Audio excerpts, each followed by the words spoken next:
ഇന്നത്തെ ഗോസ്പലിൽ ഈശോ പറയുന്നു, വിളക്ക് കൊളുത്തിയിട്ട് കട്ടിൻ്റെ അടിയിലല്ല, അത് പീഠത്തിന്മേലെടുത്ത് വെക്കണം. എന്താണ് ഈ വിളക്കെന്ന് പറയാം? ഇത് മനസ്സിലാവണമെങ്കിൽ ഇന്നത്തെ ഭാഗത്തിൻ്റെ മുൻപും പിൻപും ഉള്ള ഭാഗം വായിച്ചാൽ മതി. ഇതിന് മുൻപുള്ള ഭാഗം വിതക്കാരൻ്റെ ഉപമയാണ്, വിത്ത് ദൈവവചനമാണ്. ഇതിന് ശേഷം ഈശോയുടെ അമ്മയും സഹോദരനും ഈശോനെ കാണാൻ വരുമ്പോൾ ഈശോ പറയുന്നത്, ആരാണ് എൻ്റെ അമ്മയും സഹോദരങ്ങൾ? ദൈവത്തിൻ്റെ വചനം കേട്ടത് പാലിക്കുന്നവരാണ്, ജീവിക്കുന്നവരാണ്.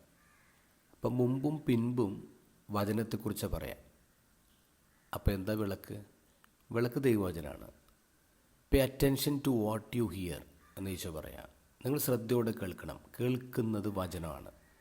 വചനം നിങ്ങൾ എങ്ങനെയാണ് കേൾക്കുന്നത്? ഫേമസ് ആയിട്ടുള്ള ഗോസ്പൽ പ്രീച്ചർ റോളൻഡ് ഹില്ല് ഒരു എക്സാമ്പിൾ പറയുന്നുണ്ട്, എങ്ങനെയാണ് നമ്മൾ വചനം കേൾക്കേണ്ടതെന്ന്.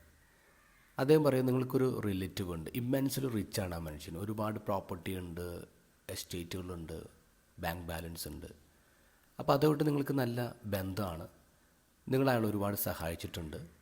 അദ്ദേഹം മരിക്കുകയാണ്. മരിച്ചു കഴിയുമ്പോൾ അദ്ദേഹത്തിൻ്റെ അഡ്വക്കേറ്റ് നിങ്ങളെ വിളിക്കുകയാണ്. കാരണം നിങ്ങളുടെ പേര് അതിനകത്ത് മെൻഷൻ ചെയ്തിട്ടുണ്ട്, അതുകൊണ്ട് നിങ്ങളെ വിളിക്കുകയാണ്.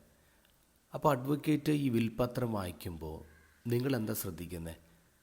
ഈ അഡ്വക്കേറ്റ് നന്നായിട്ട് വായിക്കുന്നുണ്ടോ, വൃത്തിയായിട്ട് പറയുന്നുണ്ടോ? അങ്ങനെയാണോ? അല്ല. നിങ്ങളുടെ പേര് പറയുന്ന ഭാഗം നിങ്ങൾക്ക് എന്താണ് എഴുതി വെച്ചിട്ടുള്ളത്, ഇതാണ് നിങ്ങൾ ശ്രദ്ധയോടെ കേൾക്കുന്നത്. അപ്പോൾ അയാൾ ഏത് സ്റ്റൈലാണ് വായിക്കുന്നത് വിഷയമൊന്നുമല്ല, നിങ്ങൾ വളരെ ശ്രദ്ധയോടെ കേൾക്കും. ഇതുപോലെ വേണം നമ്മൾ വചനം കേൾക്കാനെന്ന് പറയാം.